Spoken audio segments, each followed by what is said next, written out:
Steven Crowder has come out with a new show that he's doing. It's Court TV. It's entitled "The Deposition Testimony of Steven Crowder." And so far, the first episode is fantastic. I can't recommend it enough. You can find it on YouTube, The Deposition Testimony of Steven Crowder.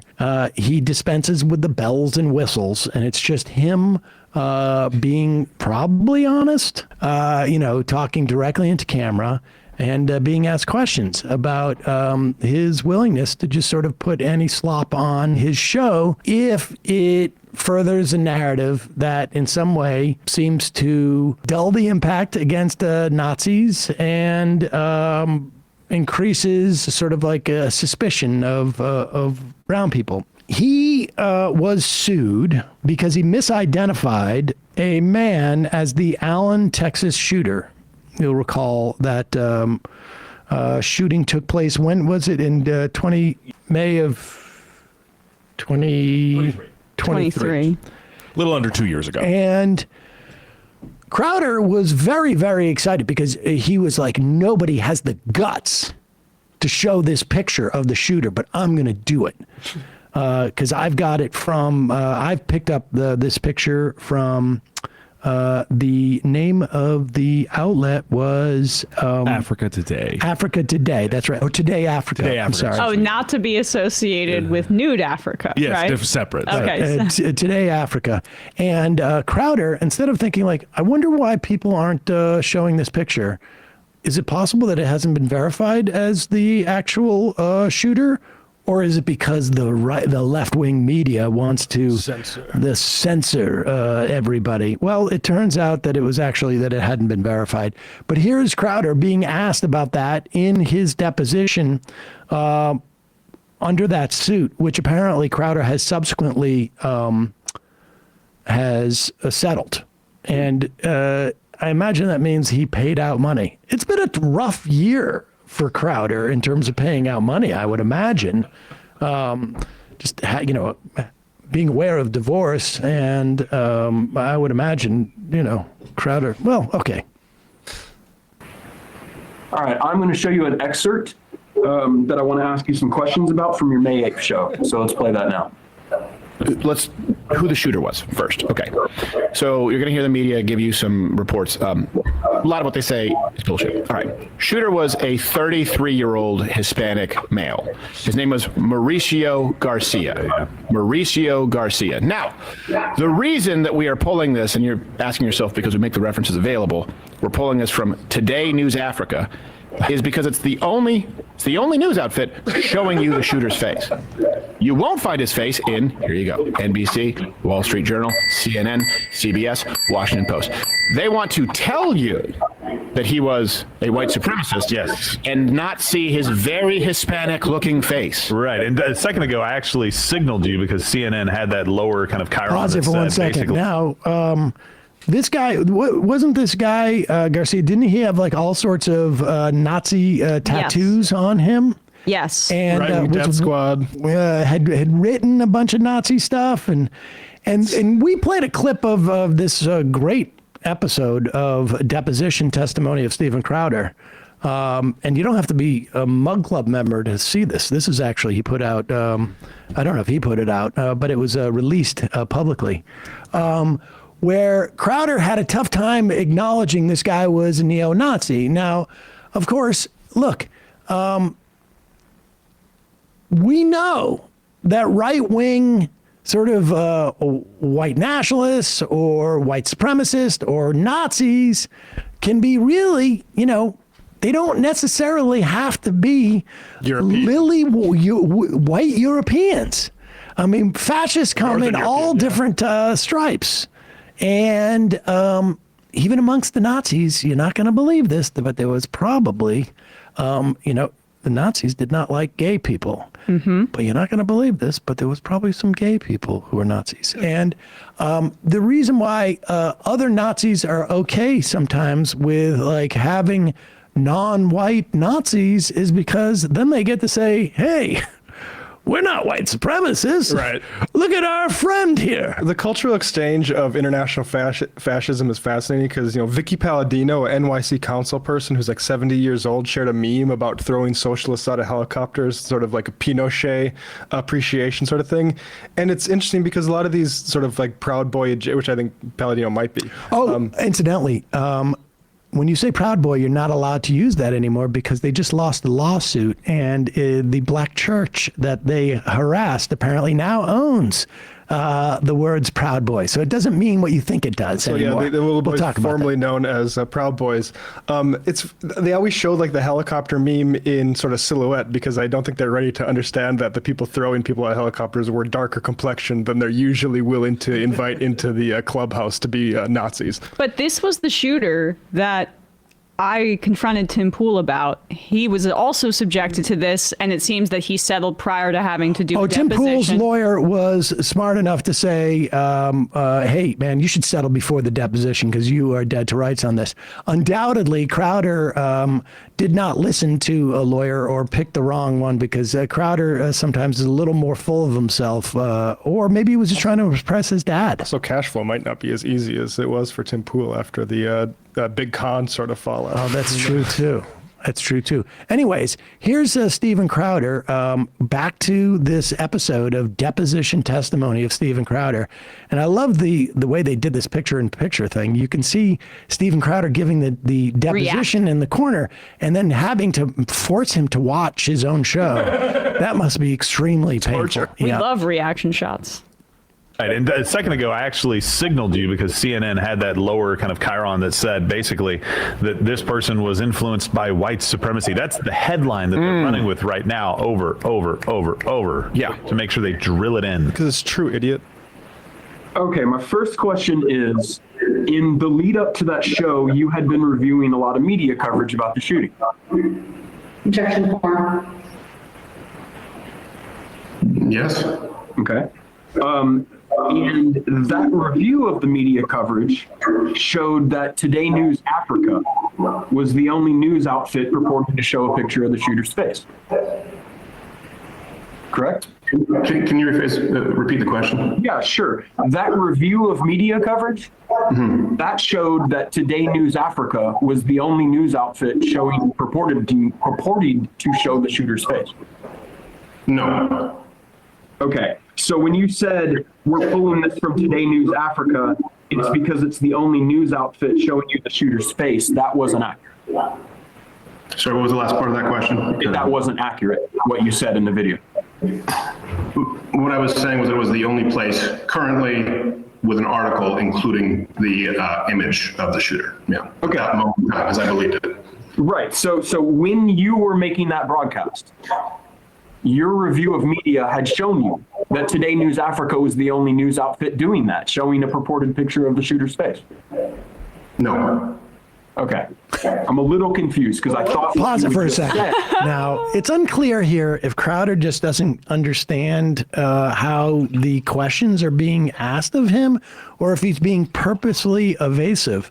I think it's probably the former because he's answering the complete opposite in the first and third question, which is a repeat of the question, as he did in the second question. And the question is, when you went on air, you said that the only place that is showing this picture is Today Africa.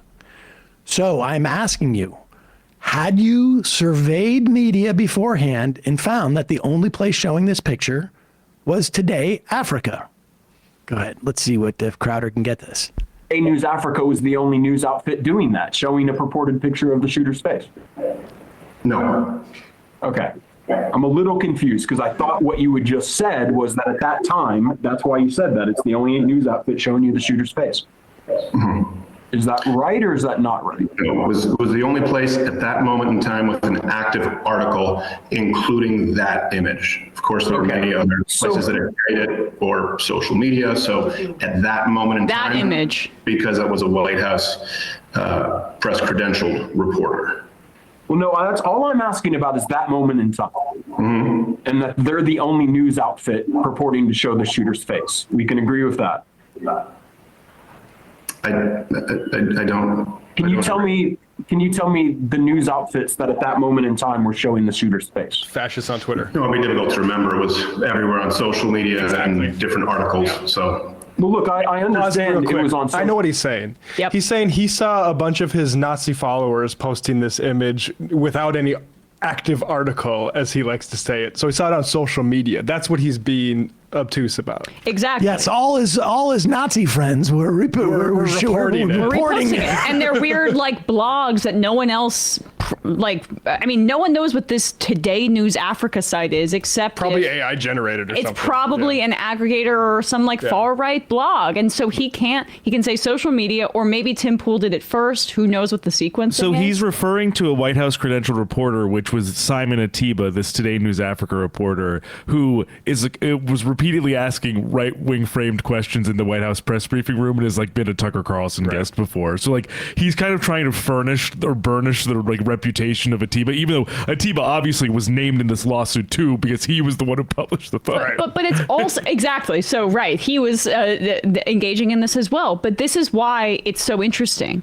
He said this image, this picture, right, to be very specific, because there were other news outlets that were reporting on the identity of the shooter. Well, they're using the name. And using the name and showing the Nazi iconography that was etched into the gun. But what Tim Pool and what Crowder are saying is that they wanted to cast doubt upon basically what the rest of the mainstream media was reporting about the identity of the shooter. They had come up with an alternative theory, putting this name out there, putting this photo out there. And what I guess that's Bankston, right? Asking these questions is saying, okay, but did you have another source? Because you can see all the corroborating information for all the other established news sources that were not identifying this person. They were identifying the real person. Social media are not media outfits, right? Just some random person on social media is not a media outfit. Correct? No, I disagree. Okay. Exactly. Yep. So You're the media. if you just came across a random account, they, ultra MAGA guy 567, and you saw the picture there, you'd say, well, look, that's a media outlet publishing this photo. Is that right? No. Okay. So as far as any other news outlets that were showing you the shooter's face, right now you can't think of any, right? I don't remember which one's not that point. All right. I remember that one because it was a credentialed reporter. So what I'm really trying to get to is this line from the show. I'm sorry, can you pause this really quickly? He says credentialed reporter there. Do you think he knew that guy was a credentialed reporter before he posted this? Or do you think that he knows now retroactively because it's a part of the litigation and he's playing dumb about the fact that he wouldn't take any social media posts at face value. We just took this because he was a credentialed reporter. I'd be curious if he did that due diligence before posting, whatever the Nude Africa article was publicly. But anyway, keep going. So what I'm really trying to get to is this line from the show. We're pulling this from Today News Africa. It's because it's the only news outfit showing you the shooter's face. Is that statement true or false at that moment in time? Could have been poorly worded. What? All right. So there are other news outfits showing the shooter's face at this point in time. Objection 4. I believe there were. Okay. You just don't know what they are, right? You are also the other thing is I can't imagine there's 10 tech companies that come out of this for tribal organization, right? Obviously, there's a mobile social network. There's a crowdfunding of real estate. There is the merchandise, and every. Sorry, I don't know why that started playing. Oh, they'll probably just go back a little. Objection 4. I believe there were. Okay. You just don't know what they are, right? Not at this moment, no. I can't imagine they played a big role in your decision to use this photo then, right? Objection 4. They could have. I mean, you can't testify to that today. You have no idea what they are, right?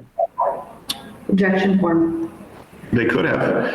I couldn't testify to, for example, fact checks of the DNC when one primary source is used, other corroborating sources, because I don't remember if we check it once or twice with another source. We provide usually one. Okay. So it's of equal importance to have other people who do. What do you mean by that? It's of equal importance to have other people that do. What does that mean? Meaning whether it's social media, whether it's other news outlets, there are several sources that we'll often check, but one is made available. So if CNN makes a claim and we check it and then we see that the Washington Post makes the same claim, well, in the reference, CNN may be the one that we reference, but Washington Post was very valuable in ensuring that CNN wasn't the only one making that claim. But would you claim that one of them was the only all one? sources are not equal, right? Sure, not all sources are equal, I would agree. Okay. So we don't know. I mean, I'm trying to figure out what reasonable basis did you have to believe that this photo was being published or was accurate? And so far I'm hearing Today News Africa, and I'm not sure if I'm hearing anything else.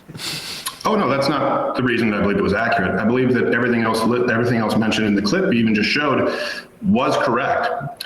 As far as the age, as far as the weapons used, and most importantly, the African-American officer, the black officer who took out said shooter, which wasn't being covered, and the media coverage of it. And then there was the image that was incorrect. But all that other information was correct. Right, but I'm here because my client was misidentified, right? I don't care too much about this African-American police officer or whatever, right? Like that's fascinating to me too. I was just wondering, does Crowder thinks this lawyer is here because he's some type of lib who's he's in some type of debate, change my mind. He's a social justice lawyer. Dude, you're getting deposed because you ruined somebody's life because your desperate desire to protect the sort of reputation of this killer as not being a Nazi. Well, and also to feed his Nazi baby birds in his audience the first photo of a brown guy that they can scapegoat and tell the media is doing, the Lugan press is doing lies against Nazis, because the sequencing is important. I just wanted to get this clear from HuffPost. 2 days after the shooting, May 8th, media reports began to trickle in about the shooter's ties to the neo-Nazi movement, including his tattoos of a swastika and the SS lightning bolt of Hitler's paramilitary forces. The shooter had a social media, blah, blah, blah. So that's the sequencing. And Eric Toller, a former researcher and open source research outlet, Bellingcat independently verified the killer's social media website and posted details on Twitter. Following those new details from Toller, prominent right-wing voices, including that of billionaire and ex-owner Elon Musk, floated conspiracies denying the shooter's neo-Nazi background. That sequencing is incredibly important because what Crowder is saying in this deposition is, despite Toller, who I think is now with the Times, and other reputable outlets, in the 2 days after the shooting, verifying this and coming up with the identity and saying that he had these neo-Nazi ties, they came up with an alternative story. Right. And that alternative story affected Bankston's client. And was Bankston's client. All right, should we just listen to a little bit more of this? I mean, it's fun. It's a fun episode, and he's put the work in, so we might as well watch it. I miss some of the other guys. Can they bring in the guy that's slouching in the chair? Oh, actually, you can see one of the guys has his own spin-off episode called whatever it is, whatever that guy's name is. Jared's the Charisma Hour deposition testimony. Care too much about this African-American police officer or whatever, right? I'm trying to figure out. I mean, the whole point of me having you here today is to try to figure out, did you have any basis to think this thing was real? In terms of this picture. All right. And I'm here in Today's News Africa. Can you tell me any other reason you had to think that it was real? What I'm saying is that all the other reporting information was correct, and a White House press credentialed reporter also included an image. Everything else reported was correct. The image was incorrect from the White House press credentialed reporter. All right. Put a pin in that. We're going to come back and talk to you. But why did you pick that reporter? You know what's interesting is all of these moves that the new Trump administration is making to kick out the Washington Post and the New York Times from the press briefings and credential. Oh yeah, we're supposed to sign up for that actually if we want to. So I wonder if we'll get accepted, but it's a nice thing because you can apparently use it to defend it in court, like OAN said. Oh yeah. It turns out Maybe not not. necessarily. Right, because as I said in that sequencing, you know who else is credentialed? All of the media outlets that were in the mainstream that were reporting the shooter's identity before he came up with this alternative story. Well, you know, from just as a media critic, let me just say that we already knew that Crowder had to pay out for that lawsuit. So the episode of him releasing the deposition, I know he didn't release it, but he did go through the time of actually recording it. Well, he didn't actually do the recording, but he performed for the deposition. He's an artist. I would have tried to like make it more of a cliffhanger. But it turns out Crowder, despite the fact that his entire brand is on, you know, how we correct things. And also be clear with this is that this isn't they made a mistake. Yeah. And they had the opportunity to retract it, and they didn't. They were adamant that they weren't going to. I mean, everybody makes mistakes. I think we try to be very cautious. And what happens is we sacrifice. We're not necessarily the first person to report stuff because we want to make sure that what we talk about, and to the extent that we report on what other people are reporting, that it's accurate. And so there you go. Every time there's a shooting in this country of any kind of high-profile nature, Crowder does his next show blaming a trans person or some other minority group on it, even regardless of what it is, to try to stop this a snowballing effect of like, hey, why are all these like right-wing guys doing massacres with AR-15s and whatever? It's his job. He sees it as his responsibility to try to mute any sort of criticism in those key moments. This is not the only shooting he's lied about. And that reminds me, Banksing was on with Lance from the Surfs. I didn't get to watch the whole thing. I saw a little bit of it. People should check out that episode. If you are somebody who is gay or lesbian or trans and has been targeted by libs of TikTok or these other right-wing outlets, please contact Mark Bankston. He may take up your case and you may not need to pay anything up front if it's severe enough. So this is the kind of thing we need to do. Scare these people who are trying to go after and attack just regular people to deflect, you know, or whatever, to direct hate at them, this scotastic, I can never say it, terrorism thing. Just contact Mark and see if he would be willing to take up your case. He was saying that to Lance, and I think it's a really good advice. Hey, folks, don't forget to hit the subscribe button and check out our daily show. We do it every day at 12 p.m. Eastern for about 2.5 hours. We even take phone calls. You should check that out.